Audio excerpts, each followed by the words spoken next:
Michael Keaton and Mila Kunis star in the new film Goodrich. Writer-director Hallie Meyers Shyer here to chat all about it. Thank you so much for your time today.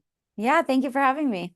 Let's talk a little bit about the script, developing it, because a lot of kids of divorce either have gone through these emotions or hmm currently going through these emotions and really kind of feel seen. Oh, well, I'm so happy to hear that because that was absolutely my intention in writing this movie. It's personal to me, and I find that when you write something that is personal for you, it's personal to other people. So, yeah, I wanted to write a story about what it felt like for the first generation of children when your parents get remarried and have more sets of kids, and also what it feels like to be a dad in the 1980s and then a dad again in 2024 when the standards are so different. And who better to do that than Michael Keaton? Yeah, I mean, he's Beetlejuice, he's Batman, he's like one of my favorite actors of all time. I mean, talk a little bit about just his creativity and just the way that like he brings so much magic to this film.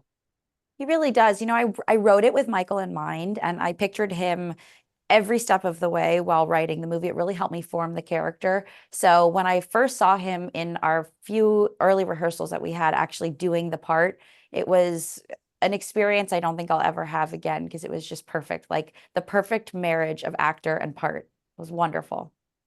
Talk a little bit about maybe that work-life balance, because I think oftentimes women get asked that question maybe when they have young children, like how do you balance a career, with also being a parent? And Yeah, men usually don't kind of have to deal with that until later in life, after it's too late, or maybe after they've started absolutely. a second family, or maybe are a grandparent. Yeah, I mean, nobody really asks men about the work-life balance because men are excused to go off to work and not have to balance it in the same way that women are.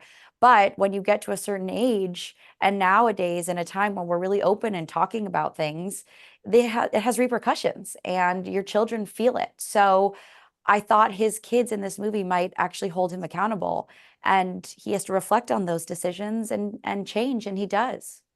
Talk a little bit about that dynamic between Mila and Michael in this film, and them working together, maybe bringing personal experiences, and obviously, it may not go through them exactly, but it could be a family friend, a neighbor. Everybody has some kind of Absolutely. situation that they can pull inspiration from.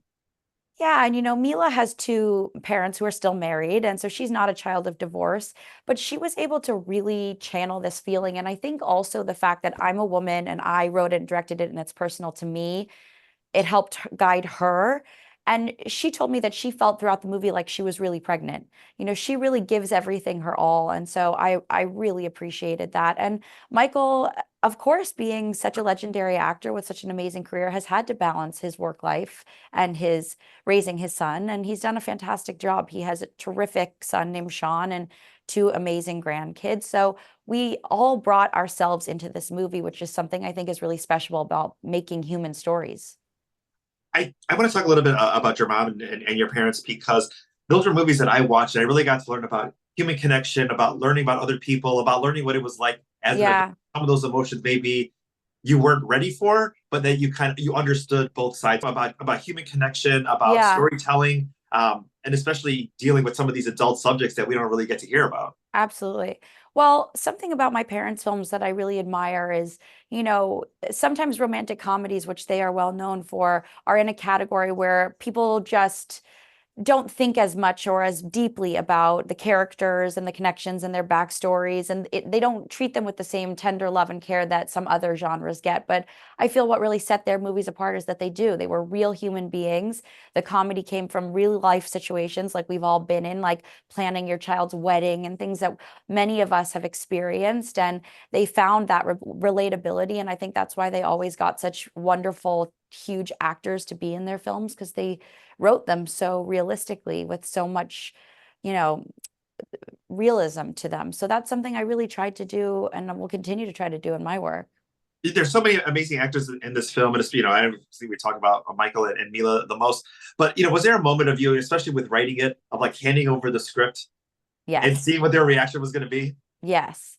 It's scary, especially for a movie like this. It's like it's your journal, and suddenly everybody's reading your journal. Um, I felt very excited to give it to both of them because picturing them in these parts made it feel like a real movie to me and a movie I would want to see as an audience member. So it's definitely nerve-wracking to hand that over. I wish I could say it was like this, but it's more like this. And yeah, but I was so lucky that they both said yes and quickly, and then we could hit the ground running. I'm obviously showing my age by doing this as opposed to like, that's right. No, Um, I mentally picture it as handing it over to them. Maybe that's more the metaphor. maybe it's more the metaphor. We Yeah. get a lot of talks about remakes and reboots. If there was a film that your parents have created that you would love to just get your hands on and make your own version, is there? No, I will leave that to them. I think they should keep their work and I can keep mine. But I love reading their work and I love watching their work. So I'm their biggest fan. Yeah, and I love too how the holiday has become a bigger and bigger every year. There's a lot of videos of people going to those filming locations and just how new I generations know. have Isn't that also, wonderful? yeah, embraced that film. Yeah, my mom and I want to go to England to go see, they do the holiday score live with the movie in England. And I think that would be such a special experience. Okay, that's a bucket list thing I got to do as well too. So thank you for that. Yeah. Thank you for letting me know about that. Hallie, thanks so much for your time today. Goodrich in theaters this Friday. Yeah, thank you.